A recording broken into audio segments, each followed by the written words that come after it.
Hey again. So, again, my name is Alexia. I will be your beginner teacher today, and this lesson is going to focus on how to hold the violin on your shoulder and how you should hold the bow in your hand. So,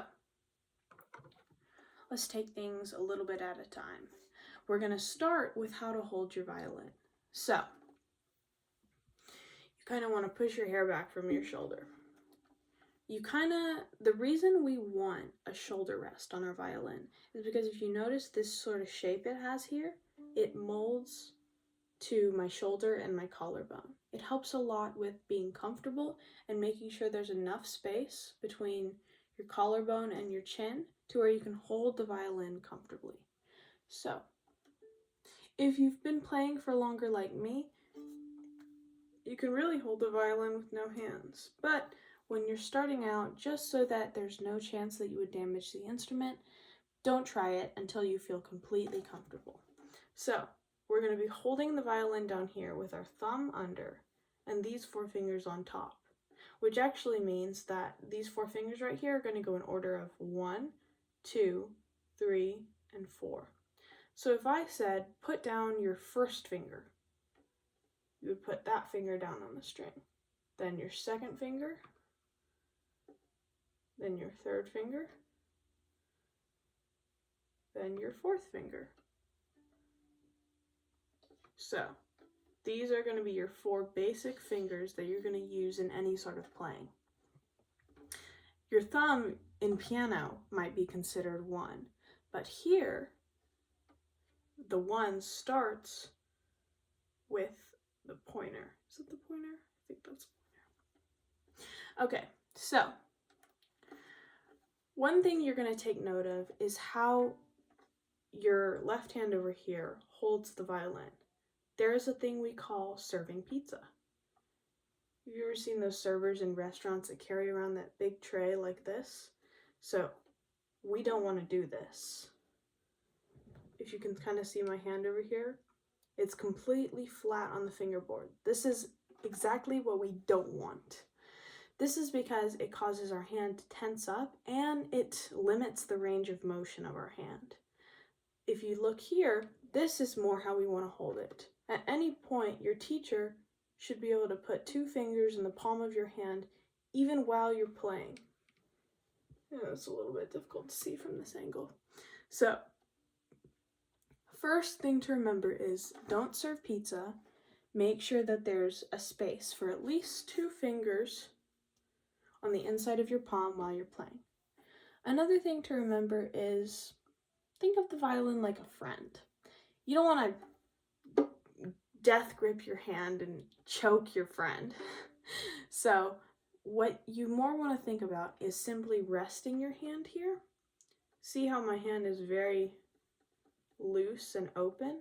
This is because later on, to play vibrato, our hand is going to need to be very, very, very loose. So even when we're not using vibrato, when we're first starting out, it's a good idea to remember to keep your hand super, super loose. So, those are the main things to remember when you're talking about your hand position, holding the violin. The next thing we're going to talk about, actually let's keep talking about the violin for a second, because next thing we're going to talk about is how you position the violin on your shoulder. So, one trick that might help is I want you to breathe out, and then deep breath back in. Kind of lift up your chest, let all the air go in. And this is the kind of position you want to be in when you're holding the violin. See how it's just resting here on my shoulder? Think of it like a tabletop. The higher up you are, the easier it's going to be for you to see your finger placement and to have good position while you play. So you don't want it to be too tight. You don't want to be like clamping down because that'll start to hurt your jaw really fast. But you just kind of want to sit it there comfortably, resting between this hand and your shoulder. You want it to be up high, and you want to be able to, you almost feel like you're looking up at your fingers. Even if you feel like you're looking up at your fingers, most of the time you aren't. So if you try that, if you overcompensate, you'll get that perfect middle ground. The next thing we're going to talk about is bow position. So here, I'm going to start in the middle of the bow. I'm going to hold the bow with my left hand, just like so.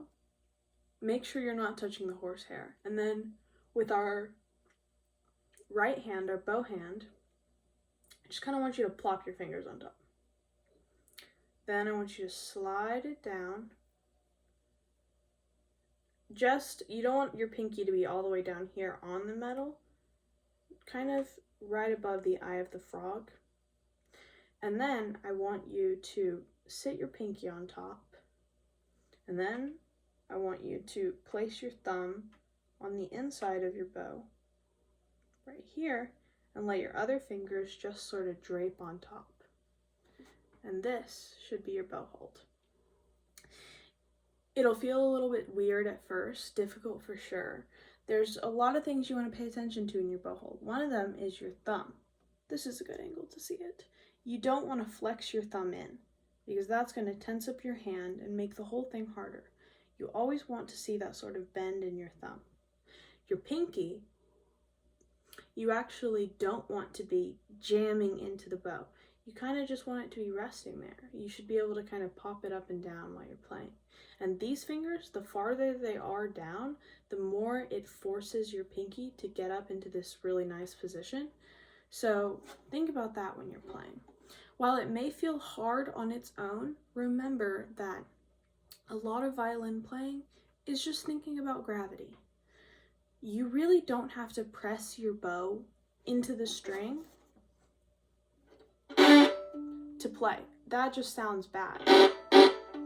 It's really just more about letting it kind of sit there. I actually don't have to put my pinky down at all. To make a nice sound, all you have to do is just kind of let it rest there and move your hand up and down. There's a lot to using your bow, because you have to pay attention to your shoulder, you have to pay attention to the flexibility of your wrist. So we're definitely going to save another video for that. But for now, I hope you can take in all that information, maybe practice your bow hold a couple times, practice getting into playing position, making sure that hand is super loose, and I'll see you next time.